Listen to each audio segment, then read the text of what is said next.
Hi, I'm Rob Michaels with Serve and Protect. I wanted to come to you personally and talk just a little bit about post-traumatic stress. There are some misconceptions within the law enforcement, fire, rescue, EMS dispatch, and corrections professions, uh, largely by the administration and command staff in some departments, not all. Recently, I was contacted by a police officer out of Florida who was certainly involved in a traumatic incident. He has pictures to prove it. His department sent him to a psychologist who said, yes, indeed, he's got post-traumatic stress. They sent him to a second psychologist who said, yes, indeed, he does have post-traumatic stress. They went to a third.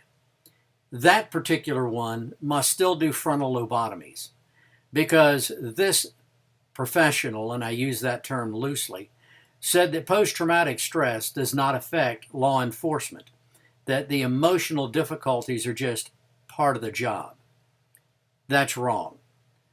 Police officers, anybody in law enforcement, fire, rescue, EMS, dispatch, and corrections can indeed experience post-traumatic stress. In fact, post-traumatic stress can affect anyone, whether it's an abused child, whether it's a rape victim, somebody that witnessed a homicide or a traumatic accident.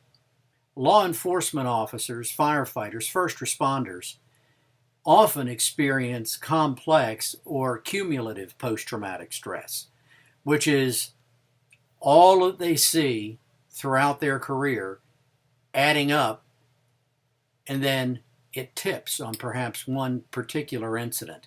But it all adds up and brings symptoms of post-traumatic stress, whether it's anxiety, sleeplessness, anger, and rage.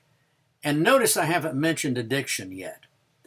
That is indeed one symptom that an individual might have with post-traumatic stress.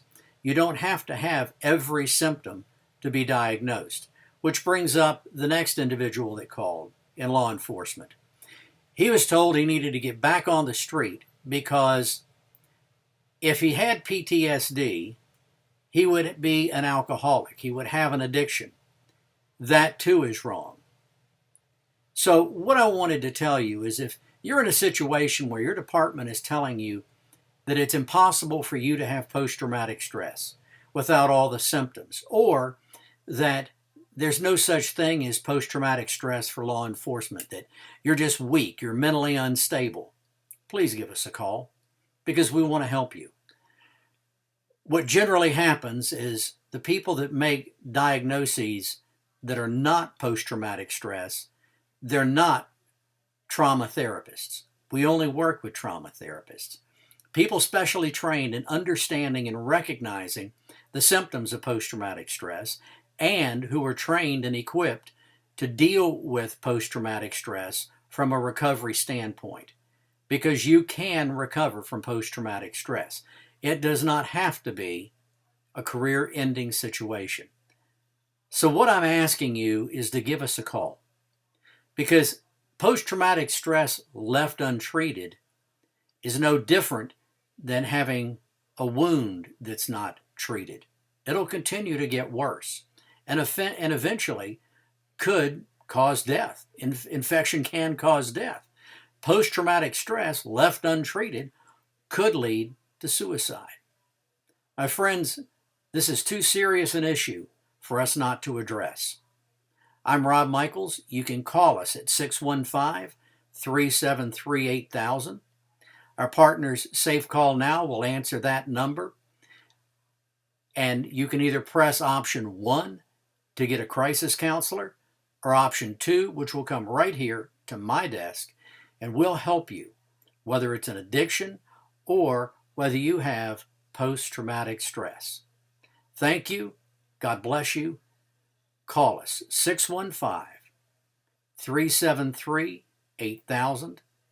Check out our website, serveprotect.org, and follow us on Twitter at /serveprotect, on Facebook at /serveprotect.